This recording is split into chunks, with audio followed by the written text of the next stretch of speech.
2020. What's the mindset of Havoc, man? How have you been feeling? I know it's been a crazy up and down year, but what's your mindset, just dealing with life and hip-hop and just everything going on?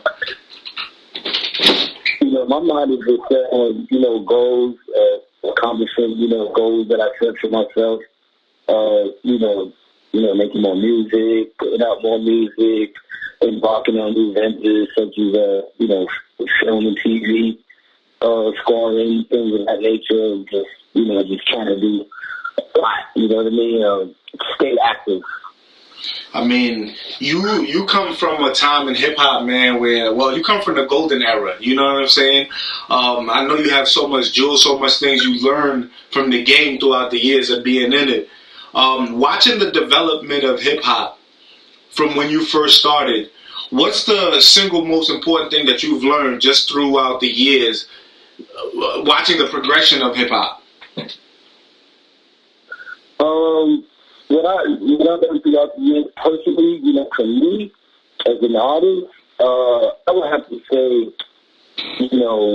it's never, compromising your sound and staying true to yourself. I think a lot of people crumble, trying to chase trends and fashions and not being themselves. And at the end of the day, it kind of destroys whatever little bit of legacy they might have had.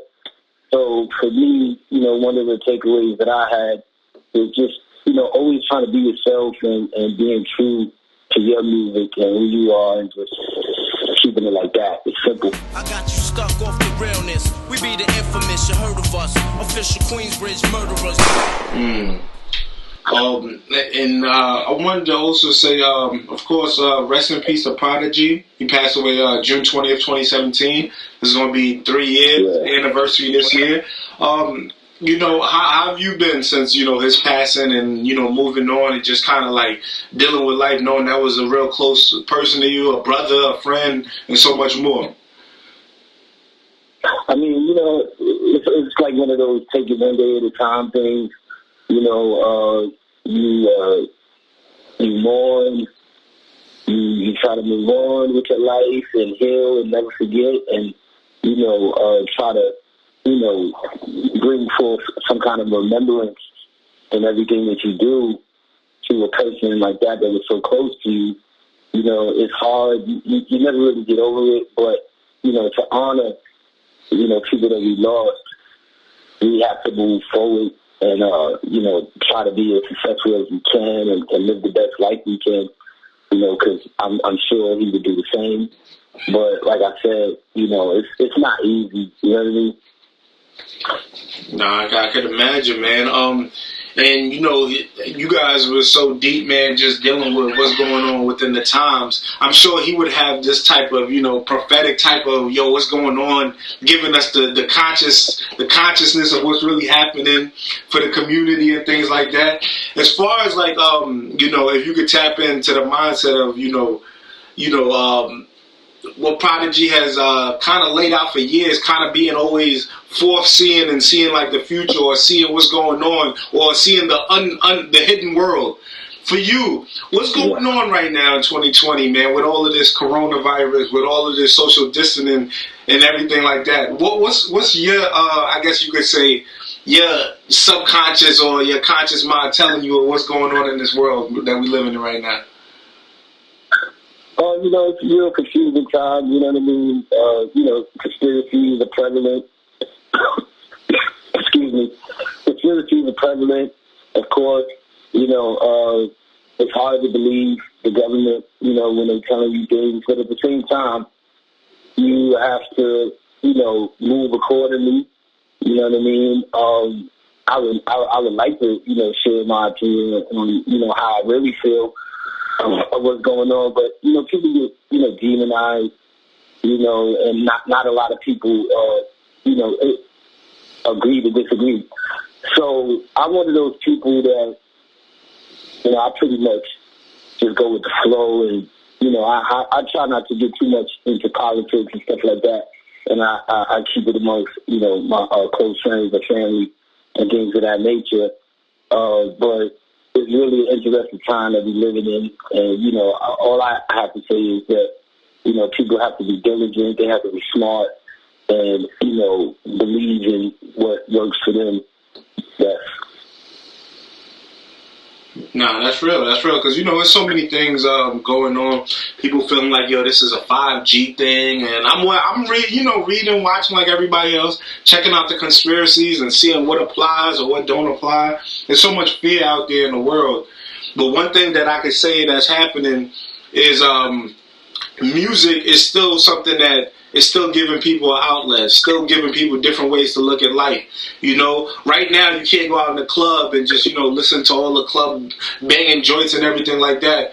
I feel like this is a time where, you know, people who have something to say matters a little bit more as far as music and things like that. What's your thoughts on just, you know, for yourself and maybe other artists out there, how to use what's going on in this time to actually make great music or give good content that people can digest? Well, you know, one of the silver linings of what's going on now, in my mind, to me, is that this gives everybody the chance to slow down, right? Because everything is just moving so fast.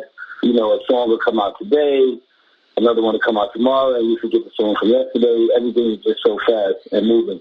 And you forget to think about people, you know what I'm saying? You forget about yourself, and you just get lost in this whole matrix.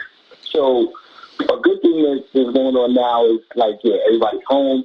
Everybody is, you know, focused on music and still trying to create and get it to the masses. This gives people a time to, you know, master the craft a little bit more, you know, and kind of reflect on how they was living.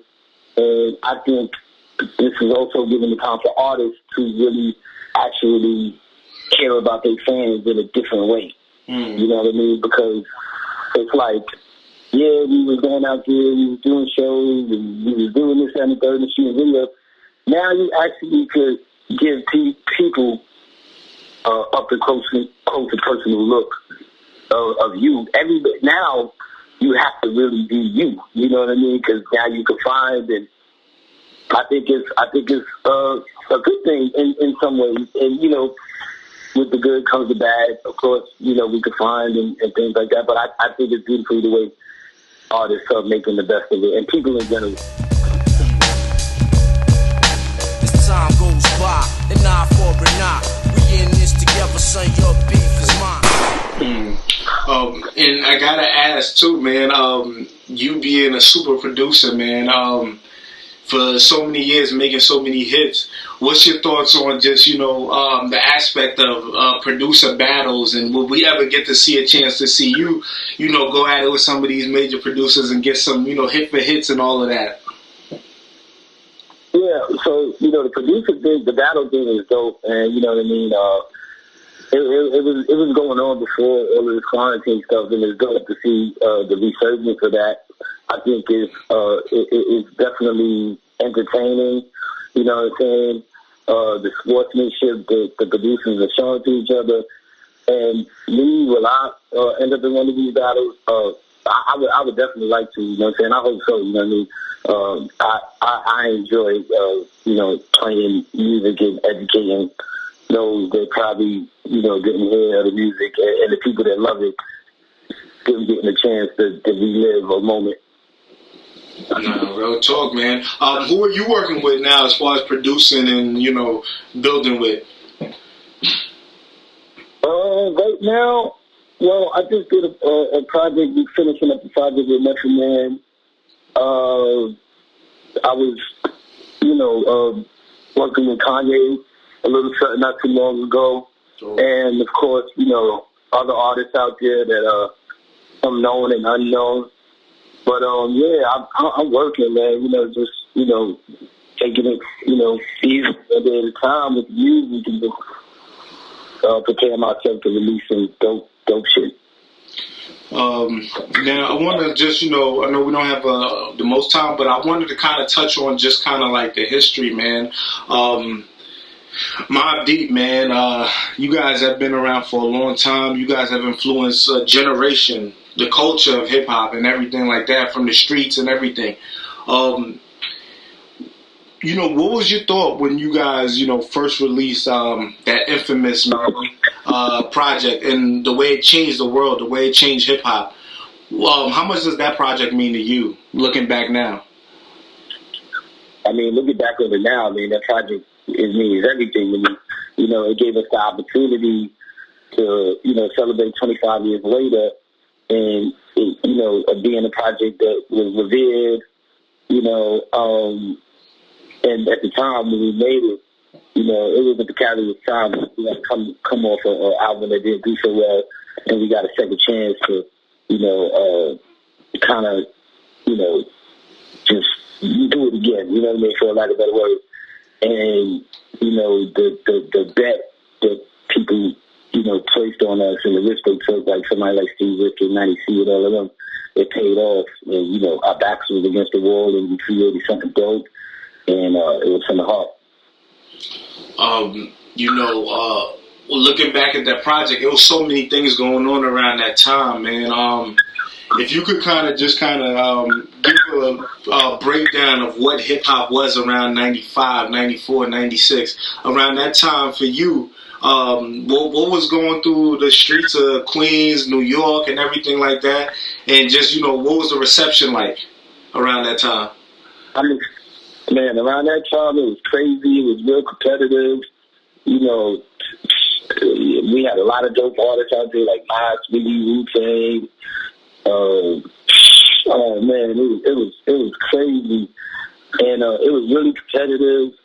The vibe was like real, on some real hip hop shit. You know what I mean? It was dope. You know, we was running to the clubs, and you know what I mean. And hip hop was in full effect. You know what I mean? And it just was a time to remember. And you know, I won't forget it. You know what I mean? And you know, a lot of things happened. You know, people passed away, and some people are not here, but we kind of like fought through it all and still continue to make dope music. It was a time I'll never forget. What was the streets like out there, man? Being successful, being young, and dealing with the pressures of people feeling like, yo, I'm sure you had to take care of family, look out for friends, and also deal with beef and all types of crazy things. What was it like dealing with that? Oh man, you know, that shit was like, you know, walking the tightrope. You know what I'm saying? It's like you gotta take care of your family. You got your people there. You know what I'm saying? They was holding you down from day one, so you gotta make sure they good. Then you got the jealous niggas over here that feel like they deserve it. You know what I mean? So you gotta kind of like, and all the while, you don't want to fucking go to jail. You know what I'm saying, for the ignorant. So you gotta kind of like, you gotta move right. You know what I mean? And you know, a lot of people ain't make it through that ever. You know what I mean? Due to that, because you know, it was a lot of, you know, that was the time where everybody was like, keep it real shit, blah blah blah. And then you just had a lot of niggas that wasn't even artists that felt like, you know, that's my life. You know what I'm saying? I'm the real nigga. You know, busting my gun and all of that. It's like, yo, man, like, chill out, just chill, enjoy the fucking music, you know what I mean? And just, you know, just go somewhere, you know what I mean? So it was a lot of that going on, man, you know, but, you know, by the grace of God, niggas survived through it because, you know what, that's who we are.